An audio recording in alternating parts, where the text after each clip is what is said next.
Welcome to House on Haunted Hill, directed by William Castle. This opening is great, and the contrast of the dark night and the lights shining on the house are completely eerie. To add to the eerie element, the cars that brought the guests to the house were supposed to be hearses. The slow progression makes their arrival look like a funeral procession. The guests were invited to the house to spend one night, and if they made it to the morning, they would each be given $10,000. That is, if they survived. And you have 12 hours to find the house on Haunted Hill. Here in one of the opening scenes, the camera is filming above the action, looking down at the chandelier falling and close to hitting Lance, played by Richard Long, and Nora, played by Carolyn Craig. Notice the shadows and the eerie setting.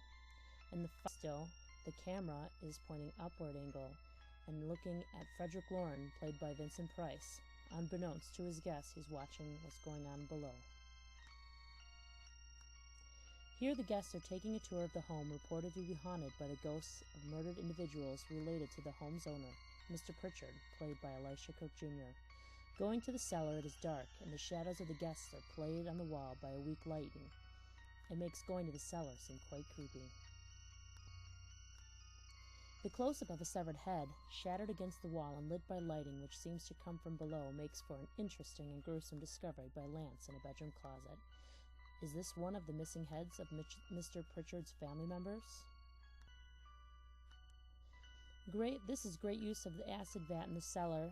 Here we are able to see the reflections of the house guests and the placid surface of the acid and framed by the sides of the vat. Careful though, don't fall in.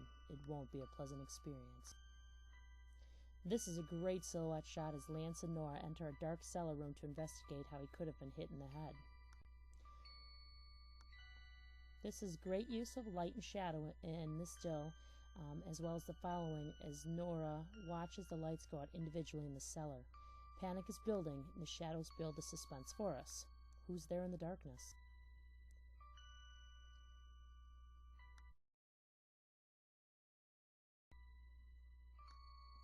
This medium shot of the caretaker, who Nora takes to be a ghost or something otherworldly, is framed by the dark doorway that she glides up to. She is dressed in black, and her white shock of hair makes a great contrast to that darkness. There is just enough light to see something scary there in the doorway. A creepy close-up of the caretaker, as she sneaks up on Nora in the cellar, shocks the audience. Great eye makeup and light and dark contrasts make this quite a scary confrontation. Here the camera backs away to show the upper bodies of both Nora and the caretaker, and we see Nora's response to the scary surprise. The candlelight casts an ominous shadow on the wall, and this shot shows again the great contrast of the caretaker's face and hands to the dark clothing she has on. Notice the medium shot here, where the camera is backed up even more than the previous two stills to show an almost full body shot. The shot shows double shadows of Nora and Lance as he comes to her aid after she sees the creepy The close-up of the shadow clock, which happens again right before midnight, gives us a sense of urgency to decide to stay or leave, as the house will be closed up until 8 a.m. the next morning. Keeping the clock in shadow again makes it seem ominous and definitely not bright and cheery. Notice that you have 15 minutes left to decide to stay or leave. Decide quickly. This medium shot of the caretaker and his blind wife, the fact just revealed to us in this scene that she's not a ghost, she's definitely the caretaker's wife, are framed by the tall doors. They cast a shadow on the open door as they stand silently staring at their guests. In the foreground, also aiding and framing the creepy couple, is a table with miniature coffins, each holding a pistol. Is this an ominous warning to his guests? The camera for this shot is looking up the stairs towards the hanging body of who we find out is Annabelle Lauren, played by Carol Omart. Only showing the bottom half of her body leaves us in suspense as to who this victim is, and makes us feel as if we are heading up the stairs to find out just who might be hanging at the end of that rope. Here the camera is at one end of the hall, at the light height, and stays still while Lance is leaving the shot down at the other end of the hall, which gives depth to this picture. This is a great upper body shot of Mr. Pritchard over Mr. Lauren's shoulder as he attacks him for keeping an eye on the assumed dead body of Annabelle. Mr. Pritchard is certain the ghosts are coming to claim her. He keeps those claims throughout the whole movie and stays incredibly serious. It's a close-up of a blood stain that is the blood of a dead family member of Mr. Pritchard, or supposedly. This is above on the ceiling. This would be in the room of Ruth Bridgers, whose hands we'll see in the close-up in the next picture. She's played by Julie Mitchum, and we see the blood drips from the ceiling onto her hands. This would be the second time in the movie that this has happened to her, kind of driving her a little crazy.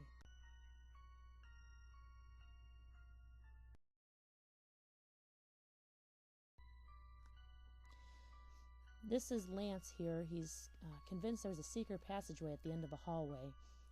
Here he looks like he's pressing against his own shadow. The bar-like shadows will add great contrast and dimension to this shot, and also give it a kind of prison-like feel to this house as he's trying to find possibly a way out. The camera is above Nora, more at the ceiling height, as she worries about what's going to happen next. She's not in shadow. The room seems brighter than in some of the shots previously, but you can see that she looks quite worried and is kind of wringing her hands, wondering what's going to happen next. Here, Nora's room is in the dark. The lights have gone out one by one again, and as she stands petrified looking towards the window, she sees a rope come into her room. At the end of the rope, we see Annabelle with the rope around her neck, and she comes floating towards the window. She is bright in contrast with the dark room, and the window with bars frames her, making a great light and dark contrast here. Nora runs back outside of her room and finds Annabelle again hanging in the hallway. Here the camera is angled up towards Annabelle, and we see her dark shadow against the wall. This makes a great creepy effect. This is great black background contrast to the white skeleton, which at first we believe to be the dead Mr. Lorne, and Annabelle believes that as well.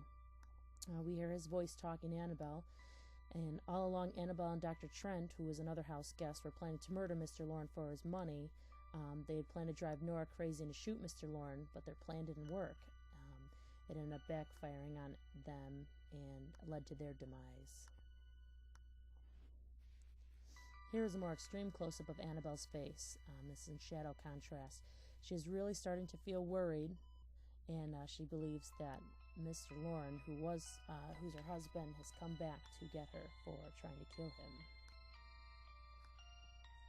The camera backs up from Annabelle a little, and it shows the skeleton hand resting on her shoulder, beckoning her to be with him. It shows her panic at the physical touch from the skeleton. "Come with me, my little murderess." And this is a great upper body shot of Mr. Pritchard at the end of the movie. After all has gone down, and we see that it wasn't really ghosts that caused this, it was just humans plotting against each other, but he continues to claim that the ghosts are coming, and now they're coming for him, and that they are responsible for the demise of Dr. Trent, Annabelle, and the vat of acid. His face in half shadow and half light gives him an eerie look and keeps to the scary feel of this movie.